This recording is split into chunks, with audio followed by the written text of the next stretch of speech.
Here we are again with another episode of 360 Pulse. My name is Ben Foster.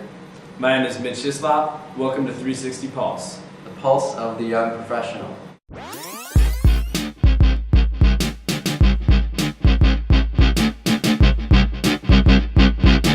First thing for you guys today, we got a big announcement. The Graduates Gala, which is the big event that we've been alluding to, is finally coming together. The date is out there. It is Wednesday night, April 8th, or Wednesday evening I should say, 5 to 10 p.m. Yep. If you want to RSVP, please come. This is going to be a huge event. Go to graduatesgala.com to find out more. I'll throw the link in the credits at the end of the show. Yeah, it should be a great time. Yeah. It's a free event as well, so bring your friends, bring everyone you can. Yep.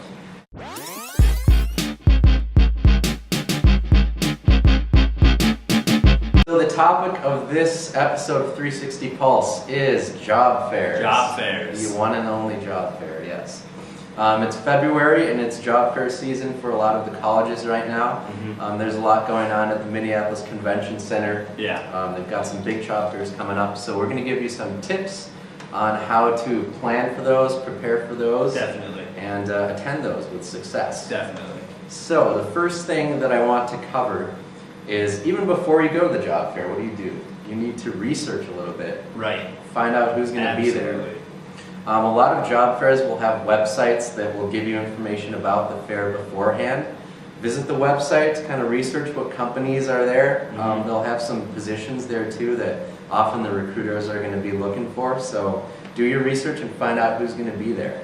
Right, because then you can tailor your strategy a little bit more. If you see an employer that you really want to talk to, you know that you can go talk to them and maybe even exactly where they are in the room rather than just showing up and wandering around and having to stand in line all day because you finally stumbled upon one that you want to talk to. This way you can get a game plan going. Right.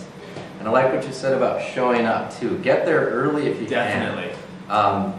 The later that you go, the more crowds are going to be there, Mm-hmm. and the recruiters are going to be talking with a bunch of people, and if you can catch them earlier, you can make a much better impression and usually a more memorable one. Plus, recruiters are human too. I mean, Ben here's a recruiter, and he's definitely human. They get tired towards the end of a long day like that. Do. Definitely get there bright and early.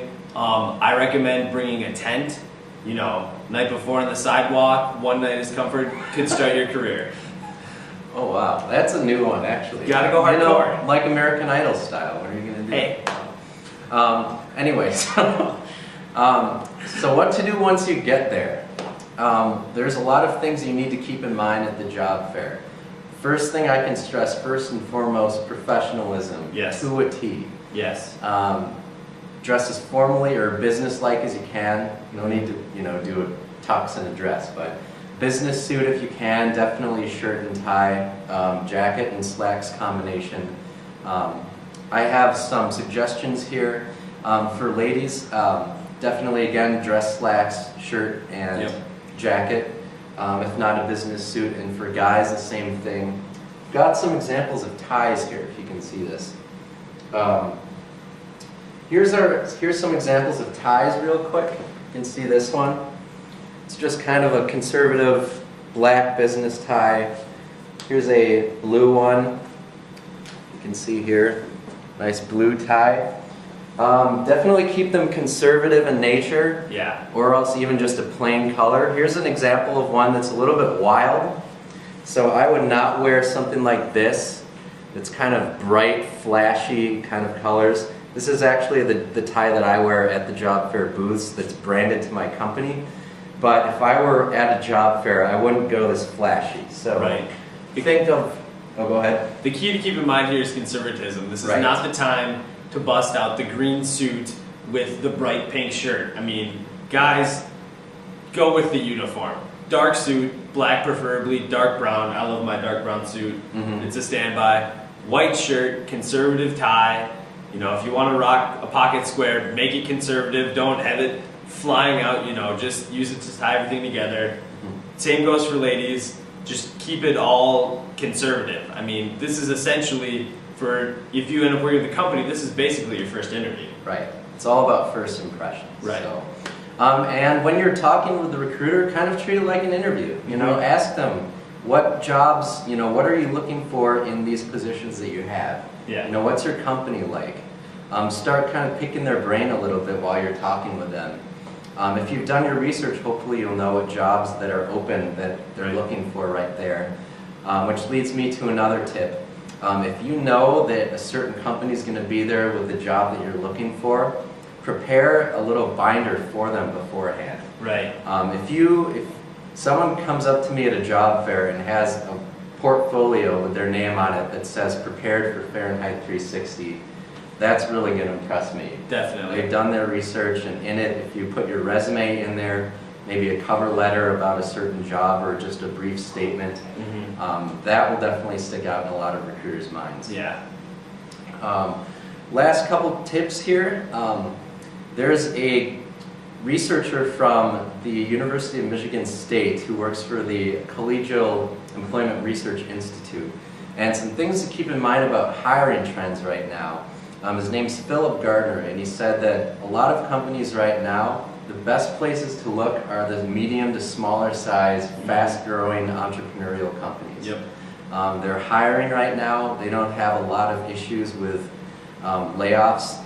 You guys have all heard Target's laying off people, Yep. Best Buy, great companies, but they're just going through some issues right now. So it's really right now about kind of the growing companies that are a little bit more under the radar right now. Yeah.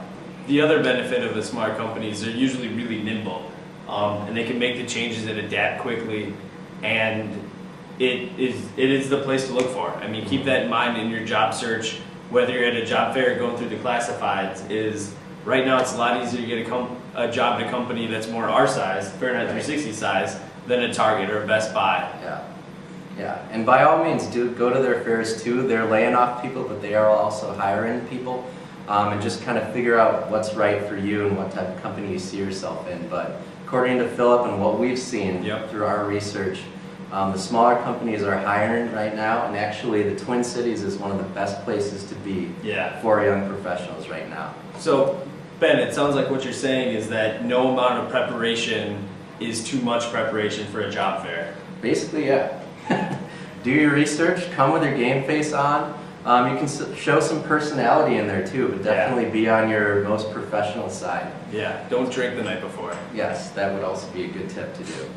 And for interviews as well. So I think we're about wrapped up here. Hopefully that gives you some good insight into a job fair. Bring plenty of resumes. Don't be afraid to ask your recruiters for business cards. They'll tell you, no, I can't give you one, or no, I don't have any, but taking the initiative and actually asking is a pretty good sign. It just may get you the business card that, some recruiter may say, I won't just hand them out, but if someone asks for it, they're driven or whatnot. It never hurts to ask. What's the worst that can happen? They can say no. Exactly. All right, well again, my name's Ben Foster. I'm Mitch Hislop, and this has been 360 Pulse. Pulse of the Young Professional.